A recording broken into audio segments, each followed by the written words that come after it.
Bonjour, dans cette capsule, nous allons étudier comment une information peut être transmise sans fil, grâce aux ondes électromagnétiques. Dans notre vie quotidienne, les informations sont transmises sans fil. Exemple, radio, télévision, téléphone portable, etc. Mais comment une information peut-elle se propager dans l'espace sans support matériel? Pour cela, nous utiliserons un GBF, deux antennes et un oscilloscope, afin de mettre en évidence l'émission et la réception d'une onde électromagnétique. Le montage expérimental est composé d'un GBF relié à une antenne émettrice et sur la voie 1 de l'oscilloscope. Une deuxième antenne, dite antenne réceptrice, est placée à une certaine distance de l'antenne émettrice, sur la voie 2 de l'oscilloscope, qui permet de visualiser le signal reçu.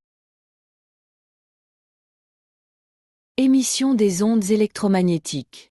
Le GBF délivre une tension alternative sinusoïdale.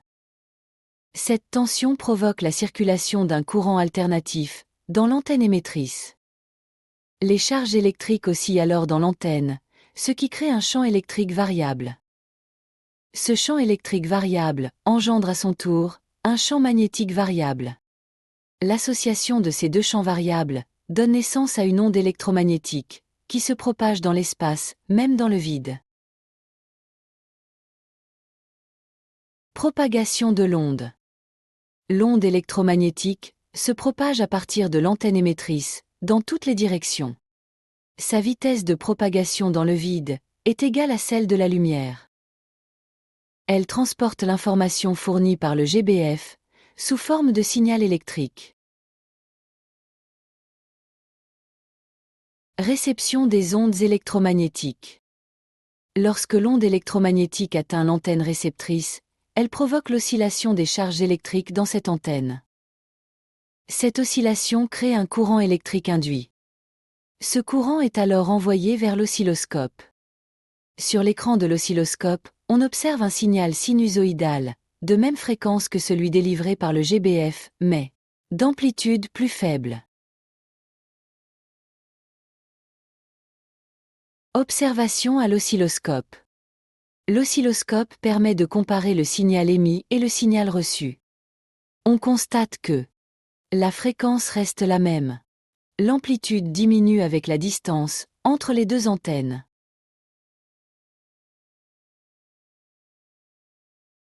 Cela confirme que l'information a été transmise à distance et sans liaison filaire, grâce à une onde électromagnétique.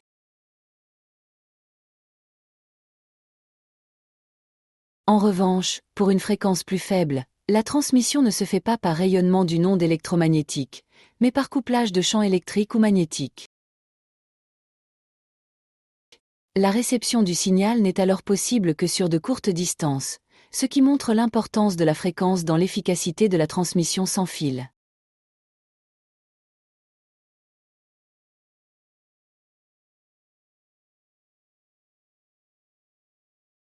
Conclusion. L'émission et la réception des ondes électromagnétiques reposent sur l'oscillation des charges électriques dans une antenne. Ce principe est à la base de nombreuses technologies modernes comme la radio, la télévision et les télécommunications sans fil. Merci.